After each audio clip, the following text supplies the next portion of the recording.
I worked, loved, and thought we were happy. But it turned out that they were preparing my replacement. And the director of this play was sitting in my living room with a glass of wine. This is a story about how my home turned into a stage where I was ridiculed, compared, and gradually erased. How my wife, whom I considered the closest person to me, allowed her mother to control our lives. And about what happens when you don't stop other people's voices in time, and they become louder than your own. But this is not just a story about loss. It is a story about freedom. Because sometimes, in order to become visible again, you have to leave the house that is no longer yours. My name is Daniel, I'm 36. I wasn't the perfect husband, but I was always there. I worked, provided, made plans. I loved. I didn't cheat, I didn't waste my nights on nonsense, I didn't drink away my salary. Working in finance allowed us to live well, travel, a cozy home, renovations from her Pinterest boards, which I brought to life.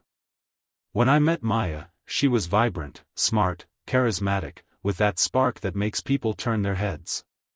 She worked in PR, and I was captivated by her energy. After the wedding, she said she wanted to take a break to think about family and children. I agreed. But the break stretched on for 8 years. Instead of children, there were yoga classes, endless brunches with friends, and a search for herself. I didn't object. I earned enough so that she didn't have to worry about bills or work. I wanted her to feel secure. But for Maya, security gradually turned into boredom. It all started with small comments. You're always working. Why don't we fly business class like Greg and Emily? Is simple stability really enough for you? Don't you dream of something more? The last one hurt especially. I was working on a project that could open the way to partnership in the firm. It was a chance to double our income and make our future secure. But to her, the word security sounded like mundane. She wanted glamour. She wanted a life straight out of a magazine. I convinced myself that it was temporary. That she would remember who we were in the beginning. But the real problems began when her mother, Victoria, appeared at the door of our apartment. One day, Victoria, Maya's mother, appeared at the door of our apartment. She came, temporarily, after another breakup with her wealthy fiancé in California. It wasn't her first failure, each time she found a wealthy man, but lost him as quickly as a new ring box appeared in her purse. Maya immediately offered her our guest room. Just for a few weeks, until Mom decides where to settle, she said, looking at me with that same expression that always meant, don't argue, do as I ask. I didn't argue. I was raised to respect my elders. And, to be honest, I wanted to show my wife that her family was important to me. I thought, a few weeks isn't a disaster. But a few weeks turned into months. And every day, our apartment changed. Victoria was the kind of woman who walks into a house and immediately makes it her own. She put her cosmetics in the bathroom so that my things ended up on the bottom shelf. She laid out her pillows on the sofa, saying, "It's more comfortable this way." Her coat hung on my hook in the hallway. And in the evening, there was always wine. She drank the expensive Chardonnay that I bought and pretended that it was like water to her. In the living room, she sat as if she were the hostess and we were her guests. And most importantly, from the very first week, she began to attack me with words. "May, you settled too quickly. Daniel is good, but is that enough? Think, dear, do you really feel like you're living? You could have so much more. A man should lead a woman forward, not just keep her warm." She didn't say these things quietly, but right at our dinner table when the three of us were having dinner together. One of the first evenings, I put pasta on the table, which I had cooked myself after work, and heard her say, "Not bad, but you understand that a real man would have booked a table at a restaurant instead of wasting time on pasta." Maya laughed at first. Then she fell silent. And then I began to notice that she agreed. Not with words, but with a glance, a slight nod, the same expression I had once seen when she was enthusiastic about my ideas. And then there were the little jabs aimed directly at me. "Are you still wearing the same shoes, Daniel? Comfortable, I guess. Is that your car parked by the entrance? I thought it was the neighbor's old sedan. Stability is good, but does your wife feel excited being with you?" Since childhood, I was taught that arguments don't solve problems, they are silenced. I got used to doing the same. It's better to keep quiet than to stir up conflict. But over the years, I realized that silence sometimes only reinforces someone else's contempt. I swallowed my pride. I don't like conflict. Sometimes I clenched my teeth so hard that my jaws hurt at night. I consoled myself with the thought that it was only temporary, that she would soon find a new place to live and leave. But every time I came home after 12 hours of work and Victoria was already sitting with a glass of wine, spewing venomous words, I felt something inside me break. And Maya, she was no longer the woman I used to hug in the kitchen at 3 in the morning because we couldn't sleep from laughing. Doubt settled in her eyes. I saw it growing day by day, and for the first time, I felt that my presence in my own home was beginning to matter less than the words of a strange woman with a glass of wine. With each passing week, Victoria became bolder. If at first her barbs could be dismissed as jokes, now they were outright humiliation. I came home late, after 12 hours of work, my head full of numbers and strategies. And she was already waiting for me in the living room, with a glass of wine, sprawled on the sofa like a queen. Her favorite refrain grew louder and louder. "You're not building an empire, Daniel. You're just working. And Maya deserves a life of celebration." But one scene stuck in my memory the most. I came home and saw Victoria sprawled on the sofa, and Maya standing next to her with a phone in her hands. The screen was lit up with photos of villas in California, swimming pools, palm trees, price tags with 6 zeros. "Look, dear," Victoria said, without even glancing in my direction, "this is what your future should look like. Not an apartment in Denver and not a husband who is stable enough. But real luxury." I froze in the doorway. Maya didn't close the screen. She didn't wave it away. She didn't say, "Mom, enough." She just stared. Her eyes sparkled, and that sparkle wasn't a reflection of my jacket, but a reflection of someone else's swimming pools. Silence can hurt more than any words. Her silence that evening was consent. I took off my jacket, hung it in the closet, and pretended nothing had happened. But inside, everything was tightening. In my own home, I had become an extra, a backdrop for someone else's dreams. And worst of all, my wife, who used to laugh with me at night, now stood silently next to the woman who was gradually erasing me from her life. That evening, I lay in the dark for a long time and thought, it seems they are already replacing me. They are just doing it right in front of my eyes. After that scene with the villas, I thought it couldn't get any worse. I was wrong. Since then, Maya has started speaking with a voice that isn't her own. Her mother's intonation can be heard in every sentence she utters. She compared me to other men, now openly. "Greg bought a new car, do you know how fast he and Emily travel? Andre managed to start his own business. Can you imagine what it's like to be your own boss?" I could see her looking through me, as if it wasn't me sitting next to her, but an imaginary man from another life. And I knew very well who was feeding her these images. Victoria sat next to us, like a conductor, imperceptibly changing the rhythm of our marriage. I tried to explain that my job wasn't just stability for the sake of peace. I was building a path to partnership. It would be a real breakthrough, an opportunity to double our income, to give her both luxury and security.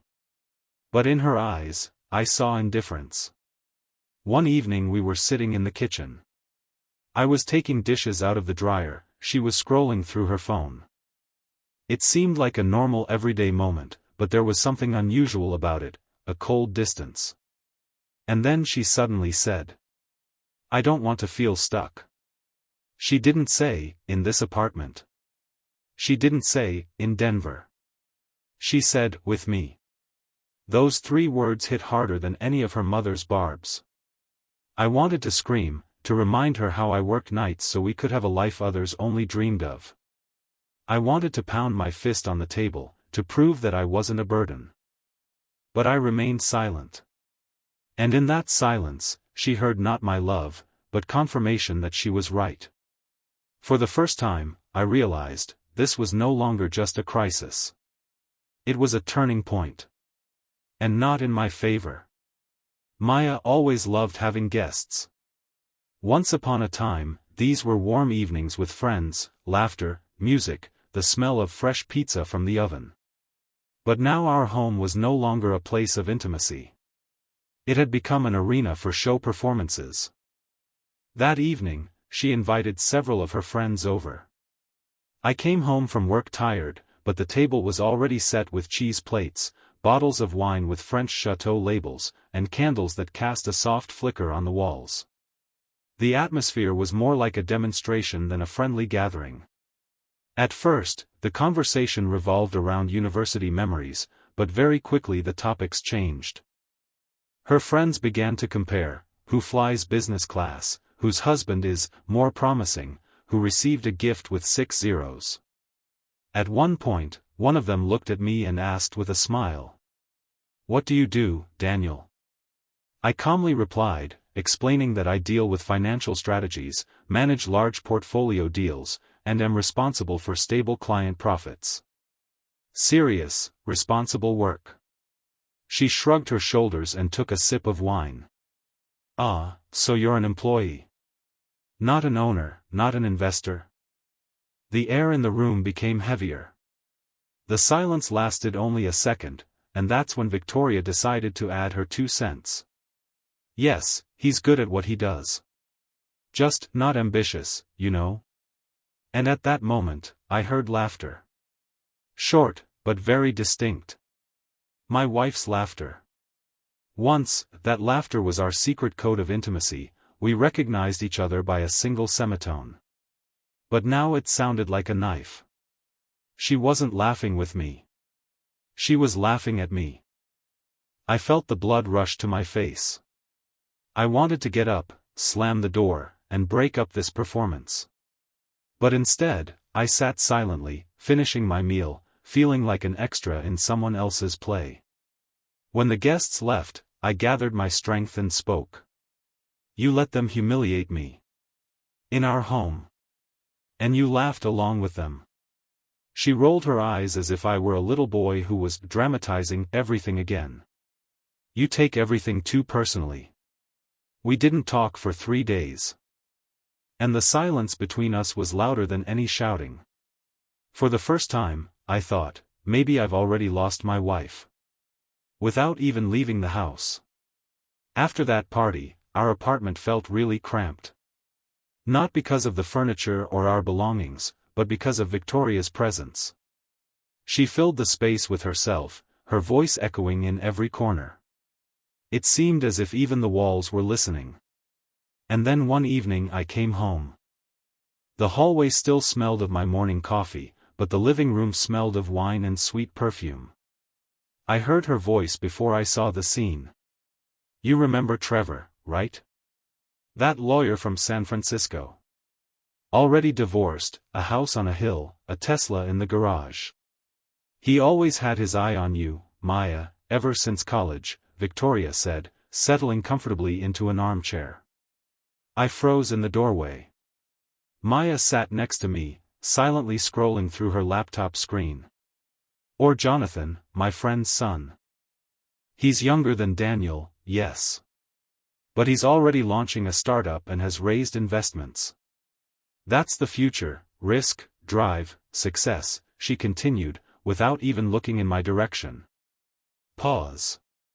"And another blow. Mark from Los Angeles. Yes, he's over 40, but his private yacht and villa in Malibu speak for themselves. Life with him would be completely different." I stood there with the keys in my hands and felt my teeth clench so hard that my temples ached. This was no longer a hint or a casual jab. This was a list of contenders. In my house. In front of my wife. I waited for at least a word of protest. At least a glance in my direction. But Maya sat silently. Her fingers ran across the touchpad, her eyes scanned the screen, and it was as if I didn't exist in those eyes. Then Victoria leaned back in her chair, took a sip of wine, and said directly, looking me in the eye. Why are you holding on to a marriage that limits you? You are young and beautiful. You have a choice. Maya lowered her head. Not a word in my defense. Not the slightest attempt to stop her mother. At that moment, I felt that I had been erased. Wiped out of my own life. I was standing in my own home, and at the same time, I was nobody. With each passing week, I saw Maya change. Her phone, which had once been filled with our photos, trips to the Colorado mountains, funny selfies in coffee shops, pictures of our apartment after another renovation, now glowed with different images. Pinterest boards with titles like My Future Life and Luxury Must-Haves flashed across the screen. I saw glossy photos, villas with swimming pools, diamonds, designer handbags. And in these future plans, I simply did not exist. In everyday conversations, she began to repeat her mother's intonations. Can you imagine, my friend's husband just spontaneously bought her tickets to Paris. He said, pack your suitcase. That's real life. You should see my colleague's car. Illuminated interior, autopilot. It's on another level. Not like our sedan. Our sedan. The car I bought for her comfort, so she could easily drive to yoga and to her friends' houses. The car I chose because it was practical and reliable. I remember how she once showed me a photo of a friend in the interior of a brand new car. I didn't even see the car, I saw the glint of envy in my wife's eyes. The same glint that was once for me. Now it belonged to someone else's pictures. Every little thing like that hurt me more than Victoria's direct jabs. Because it wasn't just her poison anymore. It was my wife. The woman I once dreamed of having children with. I began to fear my own home. Every return meant a new demonstration of what was missing in our lives. And what was even worse, she didn't even try to hide it. On the contrary, it was as if she wanted me to feel inadequate. So that I would know, in this commercial for the future, I am no longer the main character. That day, I came home early. My work meeting was cancelled, and I decided to surprise her, to spend the evening together, like we used to. I bought her favorite pastries and even picked up some flowers. The key clicked louder than usual in the door, and at that moment I heard laughter. Clear, feminine, in rhythm with the clinking of glasses in a toast. I walked into the living room and froze. Maya was sitting next to Victoria and two of her friends. Champagne sparkled on the table, candles cast a soft light on the ceiling, and a laptop glowed on the full screen. And on that screen, real estate websites. Villas in California. Glass terraces overlooking the ocean. Swimming pools, palm trees, price tags with 6 zeros. They laughed and discussed the details as if they were already planning the move. It was as if I didn't exist. What does this mean? I blurted out. Silence fell instantly.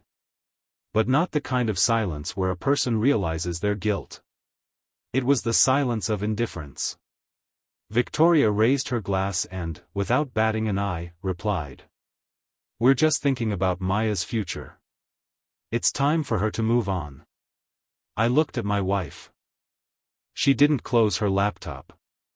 She didn't argue. She didn't say a word in my defense. She just whispered. I don't know. 2 words.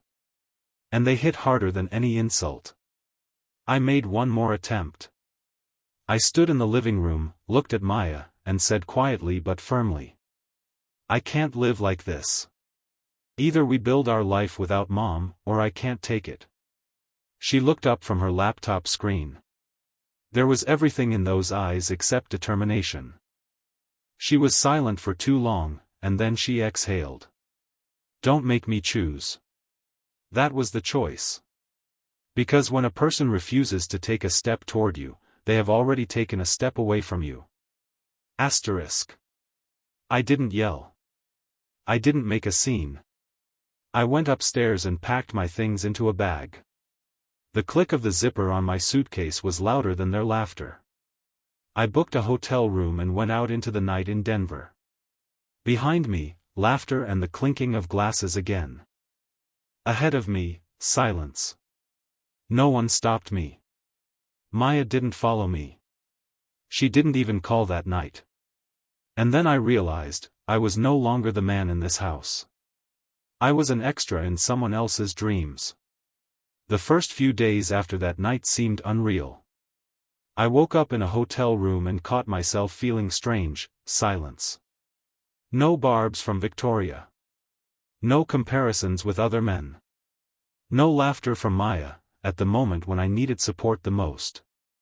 At first, this silence was frightening. I was used to always having someone around, even if those someones were destroying me from within. But after a few days, I realized that silence could be freedom, not loneliness. I started looking for an apartment for myself. I wanted something new, fresh, without any reminders of the years spent proving my worth. And I found it, a small but modern loft in Lodo, in the heart of Denver. The first night there was special. I sat on the floor with a box of pizza because I hadn't brought any furniture yet. Panoramic floor-to-ceiling windows overlooked the city. Behind the glass, the lights of skyscrapers flashed, and I could hear the distant rumble of trams and the hum of night bars. And amid this chaos, I felt something long forgotten, peace. My new home didn't have the perfect renovations from her Pinterest. But every inch of this space belonged to me. No stranger's voice filled it with poisonous words. I started seeing friends again, whom I hadn't had time for before. We sat in bars, laughed, and played low-stakes poker. They asked how I was doing, and for the first time in a long time, I felt that people really cared. I even started sleeping better. Without that constant feeling that someone was waiting for me to make a mistake so they could point out my inadequacy. The silence of my loft became the music I listened to before bed. For the first time in years, I felt that I was still alive. And I could be myself, without explanations or excuses. 3 weeks passed. 3 weeks of silence. Not a single call from Maya, not a single message. Just a cold vacuum that confirmed every day that our marriage had ended without any loud scandals, as mundane as cigarette ash scattering. Suddenly, I saw her post on Instagram. A photo from the window of our apartment, the one overlooking the city. The caption read, "Sometimes you realize you've lost something important only when it's already gone." I stared at this picture for a long time. I wanted to believe that there was some truth in these words. That perhaps she felt remorse. The next day, a message arrived, "Can we talk?" We met at the wine bar where we used to go on dates. I arrived on time, and she was already waiting. She was sitting in the corner, her back straight, a glass of red wine in her hand. She looked different, too sophisticated, too composed. She wasn't the girl in old sneakers with whom we used to laugh in the kitchen in the middle of the night. This was a new version of Maya, put together for the eyes of strangers. "I've been thinking a lot," she began. Her voice was softer than I remembered. "Mom," she confused me. "I didn't want to hurt you. I missed us." Her eyes glistened with tears. She looked confused, but at the same time, as if she expected me to forgive her immediately. I was silent. I watched her look away and waited to hear something more than just blaming her mother. And then she added, "You know, I was afraid of being ordinary. I grew up with a mother who was always chasing glamour. And I started to believe that if I chose stability, I would disappear. I would become a nobody. I took a breath. There it was, the confession I had been longing for. Not excuses, but the truth. But instead of relief, I felt emptiness. So what now? I asked. Do you miss me? Or do you miss a life where you don't have to explain why your husband left after being humiliated in his own home? She trembled as if those words had struck her in the throat. I didn't know how to deal with her. I put my glass aside. You didn't even try. The truth hung between us, impossible to hide. Maya talked about therapy, about a new chance, about how we could still save our marriage. She reached across the table, her fingers trembling, her nails gleaming with the polish she always chose on her mother's advice. But at that moment, I realized for the first time, I don't want to go back. During those few weeks without her, I felt alive again. I moved into a new apartment, a loft with panoramic windows overlooking Denver at night. It wasn't the luxurious villa from her Pinterest boards, but it was real. It was mine. I chose the furniture myself. I unpacked the boxes myself. I decided what would go on the shelves. And for the first time in a long time, the space belonged only to me. I reconnected with friends I had put off for years. We went back to bars, played low-stakes poker, laughed at silly things. These people didn't demand that I be someone else. And most importantly, I got a promotion. The very project I had been working on at night worked out. I was on the partnership track. What I had been striving for years finally opened up before me. And I achieved it without her devaluation, without pressure, without the constant, "You're not good enough." I remember that day well. The glass conference room, dozens of eyes on me, the presentation I had worked on night after night. When I finished, there was silence in the room, but this time it wasn't humiliating. It was the silence of agreement.